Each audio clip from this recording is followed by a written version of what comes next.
Alors, ce qui a été très remarquable, c'est qu'il y a un basculement après le mois de janvier 2015 et qui s'accentue en novembre 2015 autour de la sécurité. La campagne de 2012, elle s'était jouée sur l'économie. On sortait de la crise financière, enfin on sortait à peine. Et donc toutes les questions d'économie, de relance, de croissance étaient au cœur des discussions. Et après 2015, tous les candidats ou futurs candidats, tous les présidentiables se sont emparés de la question de la sécurité, pressés par le contexte, et n'ont pas réussi à s'en sortir après. C'est-à-dire que la sécurité s'est installée comme une donnée fondamentale du discours politique que tout le monde doit aborder, quel que soit le camp. Auparavant, on avait l'habitude que la sécurité et l'insécurité soient l'apanage de l'extrême droite et de la droite. C'est plus du tout le cas. La personne qui a le plus parlé de sécurité, c'est Alain Juppé, bizarrement, alors qu'il avait une image plutôt laxiste pour ses adversaires de la primaire de la droite. Mais François Hollande en parle presque autant, et même Jean-Luc Mélenchon parle énormément de sécurité.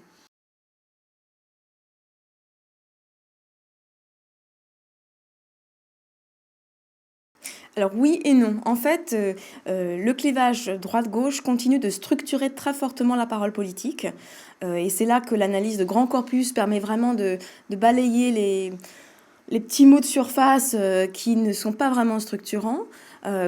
Les valeurs, sur les valeurs notamment, le clivage droite-gauche est fondamental. D'un côté, on a des candidats de droite et d'extrême droite qui parlent énormément d'autorité, d'ordre, de justice au sens pénal du terme, de mérite et de sécurité. Et de l'autre, on a une gauche, représentée dans mon corpus par François Hollande et par Jean-Luc Mélenchon, qui, eux, favorisent plus l'égalité, la diversité, la solidarité. Donc le clivage reste fondamental sur les valeurs. Ensuite, le brouillage des clivages, il s'observe sur l'ouverture ou la fermeture au monde, et ceci sur des sous-thématiques qui sont la mondialisation, l'Europe et aussi l'ouverture culturelle ou le libéralisme culturel. Et là, cette fois-ci, on a un autre clivage qui est d'un côté un énorme centre qui irait de François Fillon à François Hollande inclus et qui aurait Alain Juppé au milieu, qui a un discours positif sur la mondialisation économique, qui a un discours positif sur l'Europe également, et de l'autre, Marine Le Pen et Jean-Luc Mélenchon, qui ont un discours extrêmement critique. Mais derrière cette apparence, effacement du clivage droite-gauche, en fait, dans ces deux grands camps, il y a des subdivisions très nettes. C'est-à-dire que Marine Le Pen et Jean-Luc Mélenchon parlent avec les mêmes mots pour critiquer l'Europe, mais pour des principes bien différents. Marine Le Pen, quand elle critique le capitalisme mondialisé, ce qu'elle critique, c'est qu'il soit mondialisé. C'est une menace sur l'identité de la France. Jean-Luc Mélenchon, quand il critique lui aussi le capitalisme mondialisé, c'est le capitalisme qu'il critique, en fonction d'une grille de lecture plus marxiste et sur le principe que c'est l'égalité et les conquêtes sociales qui devraient être mises en avant par l'Europe.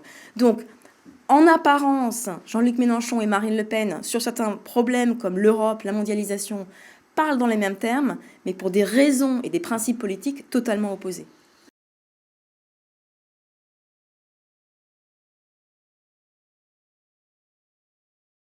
Alors, il y a des ressemblances qui est cette capacité à euphémiser les propositions les plus anxiogènes du Front National, comme la sortie de l'euro, la préférence nationale qui est rebaptisée priorité nationale, ou tout ce qui a trait à l'ethnique et au culturel. Sauf quand elle est en meeting, elle a un discours assez policé sur la question par rapport à son père. Mais la différence entre la candidate de 2012, qui était en pleine opération de dédiabolisation, avec un effort très très marqué pour se crédibiliser sur le plan économique, et la Marine Le Pen d'aujourd'hui, qui reprend un discours identitaire assez virulent, qui s'est exprimé par exemple justement pendant les régionales de 2015 avec une violence verbale contre l'islam en général et l'islamisme en particulier. La différence, c'est que Jean-Marie Le Pen a été écartée. Et du coup, elle doit avoir deux casquettes aujourd'hui. La radicalité de son parti, qui a été à la fois le fer de lance et les raisons de son succès, et un effort de présidentiabilité qui lui impose tout de même de contrôler son langage, donc d'être radical sans excès.